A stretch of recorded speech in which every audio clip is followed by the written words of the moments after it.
दोस्तों, एक मुस्लिम लड़की की शादी होती है। शादी के लिए बहुत अच्छा खासा इंतज़ाम किया गया था और सब लोग शादी के अंदर बहुत खुश थे। वहाँ पर बारात आती है। जैसे ही बारात आती है तो बारात में एक व्यक्ति जिसका नाम नूर था, वह देखकर बड़ा हैरान हो जाता है। वह देखने लगता है कि यहाँ पर मुस्लिमों की शादी है, लेकिन इस शादी के अंदर लड़की वालों की तरफ से एक भी मुस्लिम व्यक्ति नहीं है, क्योंकि वहाँ पर जितने भी लोग उस शादी को करवा रहे थे उस लड़की की तरफ से, वह सभी हिंदू परिवार वाले थे और उनको देखते ही लग रहा था कि यह सभी हिंदू हैं। और तो और यहाँ पर जो खाना बनाया गया था वह भी हिंदू शादियों के हिसाब से बनाया गया था। यह सब कुछ देखकर वह नूर नाम का लड़का बड़ा ही हैरान हो जाता है और बहुत कुछ अपने मन के अंदर उस शादी के बारे में सोचने लगता है। सोचता है कि कहीं कुछ गलत तो नहीं हो रहा है, कहीं कोई हिंदू लड़की से यह शादी हो रही हो।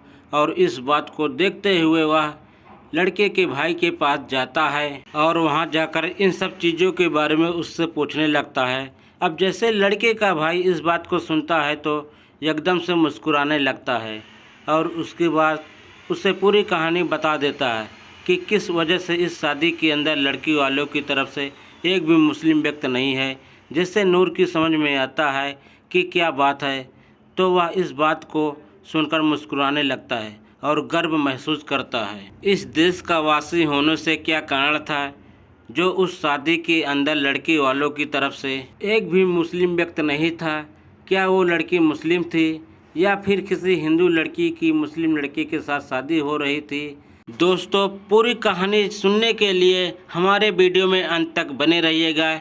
इससे पहले आप सबसे एक ही रिक्वेस्ट है, अगर आप हमारे चैनल पर नए हैं तो हमारे चैनल को लाइक और सब्सक्राइब करना ना भूलें, जिससे हमारी वीडियो आप तक पहुंच सके। दोस्तों, कहानी को शुरू करते हैं। दिल्ली के अंदर एक छोटी सी कॉलोनी होती है। कॉलोनी के अंदर ज़्यादा नहीं 10-12 घर हैं और 10-12 घरों में से एक घर मुस्लिम व्यक्ति का है, जिस व्यक्ति का नाम होता है हसन। हसन के घर में उसकी पत्नी है जिसका नाम फातिमा है और उसकी एक बेटी है जिसका नाम आयरा है। आयरा के माता पिता अपनी बेटी से बहुत ज़्यादा प्यार करते हैं और आयरा के अलावा उसकी कोई और संतान नहीं है। हसन बड़ा खुश मिजाज व्यक्ति था। वहाँ पर हिंदू परिवारों के साथ हिंदू त्यौहार भी मनाया करता है और जब हसन का मुस्लिम त्यौहार आता है तो हिंदू परिवार मिलकर उसके त्यौहार को मनाया करते हैं। यानी कि इस कॉलोनी के अंदर बहुत ही अच्छा माहौल था, कोई भी नहीं थी। हसन उस कॉलोनी के अंदर काफ़ी दिनों से रह रहा है। लगभग यहाँ पर जब उसकी शादी हुई है उसी टाइम से वह रह रहा है और इन लोगों ने केवल एक बेटी की और उसके बाद कोई भी संतान इनको नहीं है। हसन का स्वभाव बहुत ही अच्छा है। हसन को है तो सभी से वो हंसी मजाक किया करता है और इसी तरह से समय बीत रहा था। एक दिन अचानक से हसन और उसकी पत्नी जब मार्केट जाते हैं तो जाने के दौरान अचानक उसका एक्सीडेंट हो जाता है और एक्सीडेंट के कारण दोनों की मौत हो जाती है। अब मौत के बाद यह बात कॉलोनी में पता चलती है तो कॉलोनी वाले उनके रिश्तेदारों को कांटेक्ट करते हैं, लेकिन अब तक हसन का कोई रिश्तेदार वहां पर नहीं आया और न ही हसन किसी से मिलने के लिए गया था और कॉलोनी वालों को इन बारे में कुछ भी नहीं पता था। इसके बाद कॉलोनी वाले जो होते हैं वह उस बेटी जिसका नाम आयरा था, आयरा से पूछने लगते हैं कि बेटी तुम्हारा कोई रिश्तेदार होगा, उसका नंबर हो तो हमें दे दो, हम उन्हें बुला लेते हैं, वो तुम्हारी आकर देखभाल करने लगेंगे। लेकिन आयरा उन्हें बताने लगते हैं कि हमारा कोई भी रिश्तेदार नहीं है और न ही मेरे माता पिता ने हमारे किसी रिश्तेदार का जिक्र किया है। इस बात को सुनने के बाद कॉलोनी वाले बड़े ही हैरान होते हैं और वह सोचने लगते हैं कि आखिर ऐसा कैसे हो सकता है, कोई ना कोई तो इसका रिश्तेदार होगा। अब इस बात का जवाब दे सकता था हसन, लेकिन हसन अब इस दुनिया में नहीं था। इसके बाद कॉलोनी वाले सभी मिलते हैं और मिलजुल कर उनकी अंतिम विदाई कर देते हैं। अंतिम विदाई करने के बाद अब कॉलोनी वालों के सामने एक समस्या है कि इस छोटी सी बच्ची को कौन ले जाएगा और कहाँ पर ये अपना समय व्यतीत करेगी, क्योंकि फिलहाल वो ज़्यादा बड़ी नहीं थी, लगभग 12 साल की थी और 12 साल की बच्चों को भला कौन अपने घर में रखेगा और इसको पाल पोस कर बड़ा करने की जिम्मेदारी लेगा। सभी कॉलोनी वाले आपस में मिलकर बातें करते हैं और बातों के दौरान यह सब तय हो जाती है कि इस लड़की की देखभाल कॉलोनी वाले मिलजुल कर करेंगे, क्योंकि हसन उनके साथ अच्छी तरह से रहा करता था। इसके बाद कॉलोनी वाले मिलजुल कर उस लड़की आयरा की देखभाल करने लगते हैं, उसको इसी तरह से स्कूल जाने देते हैं और साथ में उसके खाने पीने ओढ़ने पहनने सब का इंतजाम कर देते हैं। कॉलोनी वाले बारी बारी उसको अपने घर पर भी रख लिया करते हैं। कभी कभी जब आयरा अपने घर में रहने के लिए कहा करती है तो वहाँ पर कॉलोनी की कोई ना कोई महिला आकर उसके साथ रात के समय में सो जाया करती है, ताकि बच्ची डर न जाए और कोई भी किसी भी दिक्कत ना हो। धीरे धीरे समय बीता और समय के साथ साथ वह लड़की जवान होने लगती है। फिलहाल वह कॉलेज में पढ़ाई करती है और अब कॉलोनी वाले उसकी शादी की चिंता करने लगते हैं। कॉलोनी वाले सभी एक साथ बैठकर इस बारे में डिस्कस करते हैं कि अब बेटी की शादी हो जानी चाहिए, क्योंकि अब उसकी उम्र शादी की हो गई।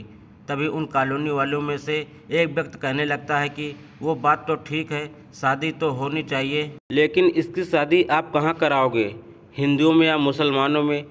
अब इस बात को सुनकर सभी कॉलोनी वाले थोड़ी देर तक चुप हो जाते हैं, लेकिन तभी एक व्यक्ति कहता है कि यह भी भला पूछने की बात है, यह मुस्लिम लड़की है तो इसकी शादी मुस्लिम धर्म से ही होगा। ऐसा ही कोई लड़का ढूंढो जो कि इससे शादी कर सके। उससे पहले इसकी सारी कंडीशन बता देंगे। इसके बाद कॉलोनी वाले मिलजुल कर अपनी जानकारियों में यह सब बात फैला देते हैं कि एक लड़की है, वह इस तरह से है और उससे शादी करने के लिए हमें कोई मुस्लिम लड़का चाहिए जो अच्छे से उसका ख्याल रख सके और शादी ब्याह में कैसी भी कोई कसर नहीं रहेगी, क्योंकि जो 12 घर थे वो सभी मिलजुल कर उसकी शादी करने का तय करते हैं। तो इसी वजह से शादी बहुत ही धूमधाम से होने वाली थी। इसके बाद उसको एक लड़का भी मिल जाता है और जैसे ही लड़का और लड़की एक दूसरे को देखते हैं तो दोनों एक दूसरे को पसंद कर लेते हैं और शादी के लिए एग्री हो जाते हैं। आयरा भी शादी के लिए एग्री हो गई थी और शादी की डेट फिक्स कर दी जाती है कि उस दिन इन दोनों की शादी कर दी जाएगी। अब शादी वाले दिन पूरी की कॉलोनी वाले इंतजाम में जुट जाती है और अपने पास के ढेर सारे रुपए पैसे इकट्ठे करके उस शादी के लिए वो लोग दे देते हैं। शादी मुस्लिम रीति रिवाज से की जाती है, लेकिन शादी के अंदर जो भी खाना भी था वह हिंदू रीति रिवाज के हिसाब से बनाया गया था, क्योंकि लड़की वालों की तरफ से सभी हिंदू थे और वैसे भी लड़के वालों ने कह दिया था कि कोई परेशानी नहीं है, आप खाना बेशक हिंदू रीति रिवाज के हिसाब से बना लेना, कोई भी परेशानी इस बात से हमें नहीं है।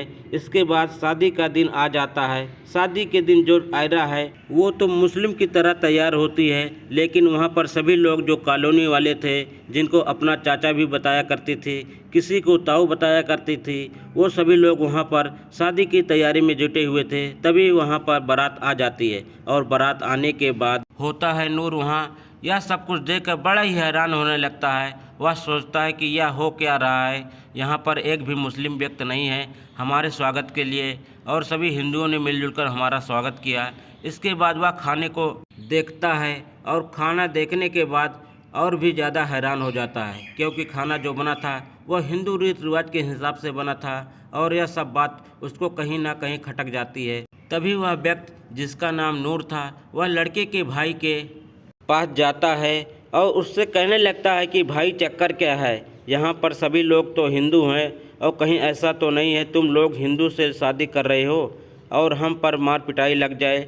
लेकिन तभी इस बात को सुनकर जो लड़के का भाई होता है वह मुस्कुराने लगता है और मुस्कुराता हुआ इससे पूरी कहानी को बता देता है। अब इस कहानी को सुनकर वह नूर नाम का व्यक्ति हंसने लगता है और फिर सोच विचार करने लगता है यह असली हिंदुस्तान है। उसे गर्व होता है अपने आप पर, हिंदुस्तानी होने पर, और वह सोचता है कि ऐसा ही सब जगह होनी चाहिए। इसके बाद आयरा की शादी का समय आ जाता है तो जो लड़के वाले थे वो अपनी तरफ से सभी इंतजाम करके आए थे शादी करने के लिए और मुस्लिम रीति रिवाज के हिसाब से आयरा की शादी कराई जाती है। शादी होने के समय पर कॉलोनी वाले वहाँ पर खड़े थे और इस शादी को होता हुआ देख रहे थे। अब शादी जैसे ही कंप्लीट हो जाती है और इसके बाद विदाई का समय आता है तो विदाई के समय वह लड़की आयरा कॉलोनी वालों को लिपट कर रोने लगती है, क्योंकि उसे अपने माता पिता की याद आ रही थी।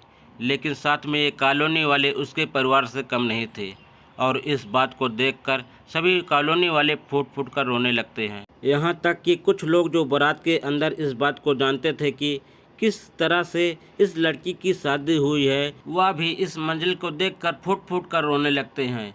और उसके बाद आयरा की विदाई हो जाती है।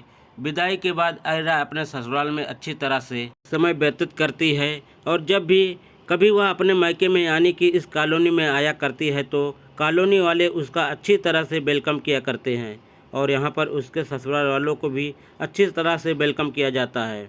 अभी तक उस कॉलोनी के अंदर कोई भी आयरा का जानने पहचानने वाला ऐसा नहीं आया जो यह कह सके कि आयरा का रिश्तेदार हूँ, लेकिन वो लोग जो वहाँ पर और कॉलोनी वाले थे वो आयरा को अपने बेटी की तरह रखा करते थे और उसको ढेर सारी खुशियाँ दिया करते हैं। आयरा के बच्चे भी वहाँ पर घूमने के लिए आया करते हैं और वह एक तरफ से उसका ननिहाल था।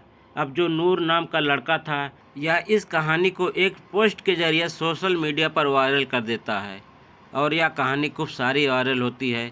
सभी लोग इस कहानी को सुनने के बाद कहते हैं कि यह असली हिंदुस्तान है, इससे ही हिंदुस्तान कहा जाता है। दोस्तों, यह कहानी कैसी लगी हमें कमेंट बॉक्स में ज़रूर बता देना ताकि हमें थोड़ा सा हौसला मिले आप लोगों के लिए ऐसे अच्छे अच्छे वीडियो बनाने के लिए। इन कहानियों को सुनाने का उद्देश्य किसी को परेशान करना बिल्कुल भी नहीं है। यह कहानी आपको इसलिए सुनाई जाती है ताकि आप लोग इन कहानियों में से कुछ न कुछ सीख सको और अपने जीवन में उस चीज़ को अप्लाई कर सको। मिलते हैं नई कहानी के साथ, तब तक के लिए जय हिंद, वंदे मातरम।